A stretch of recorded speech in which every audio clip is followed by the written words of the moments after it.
Okay, I'm going to try to explain a throttle body on an automobile.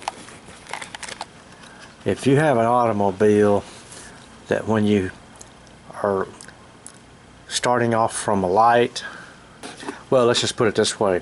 If you've got an automobile and you started off from a dead stop and it hesitates or it kind of jerks around for a second or two and then takes off, well, what's happening is around, this is so-called a throttle body here, one that I kind of made up, but around the intake there is some buildup, and that represents the dirt and the grime that gets past all your filter system. And what it does is, as this opens up, it lets air in, but then when it closes, it'll close down on a little bit of dirt, and it takes just a very small amount to interrupt the amount of air that's getting into the engine, because these engines do not have carburetors on them anymore. They're all injected, pretty much all of them are. And so all this does, it just lets the amount of air in needed to drive the vehicle. But it's idling, or when you're taking off from an idle, from a dead stop, and your car jitters around, starts shaking, and sometimes it'll die on you. When it starts dying on you, that means it's really gotten bad. So what you do is just take some, as Dr. Jenkinstein was telling you earlier, you can get somebody to hold the throttle body open, the butterfly open, by holding down on the accelerator without the engine running, and then you reach in there with a Q-tip soaked in some like Berryman's B12, and just wipe that thing good and clean. Now you may have to go through a dozen or so of those Q-tips, but as long as you can get all that clean, and then also over the edge of the butterfly itself. So it's really important that you get that clean, and I'm talking about all the way around, not just where the butterfly closes against. And then after you get through with that, just get your finger in a rag and reach down in there and kind of run your rag on your finger around, and then see if you've got any dirt on it. If you don't have any dirt on it, then you're done.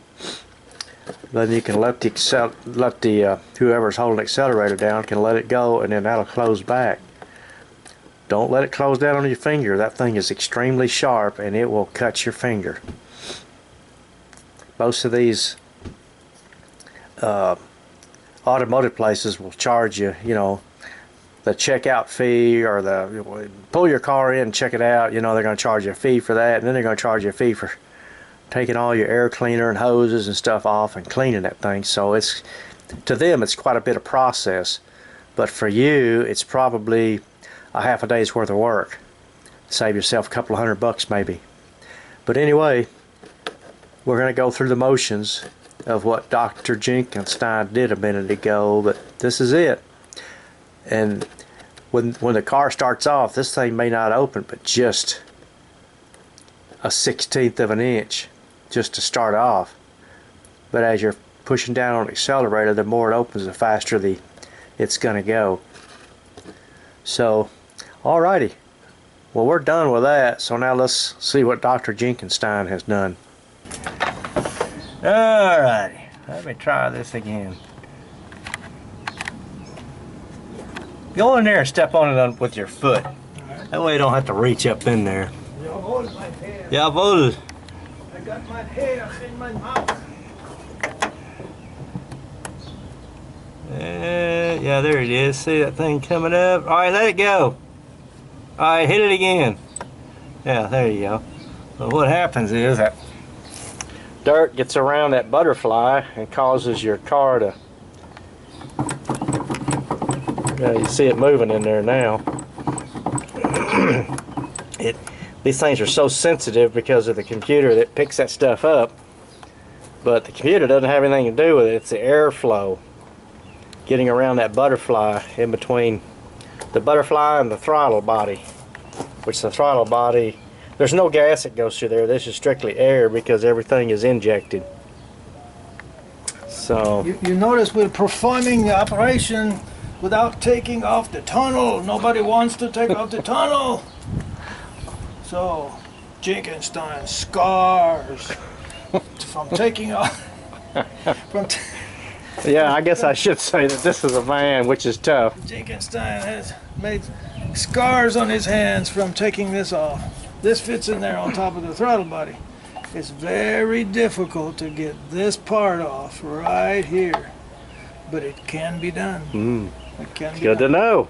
Well, let me see that while you got it. You can see where the air, I mean the dirt's been getting around that ring. That's what gets inside that, between the butterfly and the so-called, what do you call it? Throttle body. Throttle body. Dr. Jenkinstein knows. Well, anyway, now his car runs nice as idles, nice and smooth, and then when you take off, it takes off like it's supposed to. In other words, it won't die in traffic. What will we do without Dr. Jenkinstein? Now, this is not a commercial for whatever the name of this stuff is, but you guys who know or don't know, this is the greatest. That's the stuff you clean it with. This is the greatest. And he doesn't buy the can that sprays. He buys the can that you pour it out of, even though it's got a spray thing on top. He don't like to use it that way. Now, behold And this is how you clean the parts. the dirt inside here. Look at that. Oh, yeah, that's what's getting in between your butterfly and your throttle body. Yep. And that's what causes all your misery. And you take it to a shop and they'll say, oh yeah, we can fix it, about 200 bucks.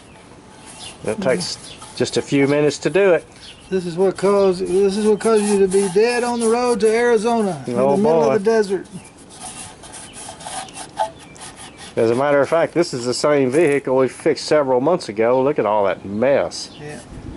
that we fixed the radiator with. And it's still running. Yeah, it is. With a little help of bars leaks. Oh, with a little help of bars leak. That was the old-fashioned way to fix Oh it. yeah. But bars leaks wouldn't have fixed it. You had to do the epoxy treatment first. No, it wouldn't because it was too big of a crack. Yep. Alrighty. Well, we're going to sign off because he's done. Yep.